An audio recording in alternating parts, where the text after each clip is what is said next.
How to fix there was a problem with the server 400 error on YouTube. Let's get started. The very first thing you want to do is check the server status of YouTube. For that, launch your preferred browser, navigate to the website down detector, and then search for YouTube. Now, from here, you can check the server status of YouTube.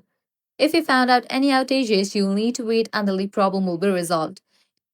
If there is no issue, you can continue following these steps. So, you want to clear cache for the YouTube app. For that, launch settings. Now scroll down and navigate to the option General. Head over to the option iPhone Storage.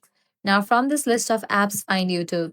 Launch it, click on Upload app, click on Upload app, then click on Reinstall app.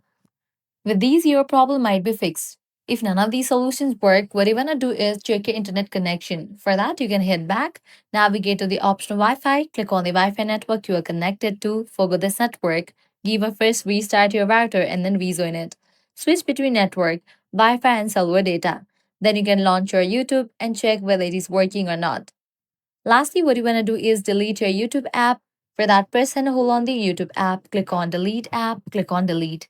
Then navigate to App Store or Play Store, search for the app YouTube. After app appears, install it. So these are some fixes for there was a problem with the server 400 error on YouTube.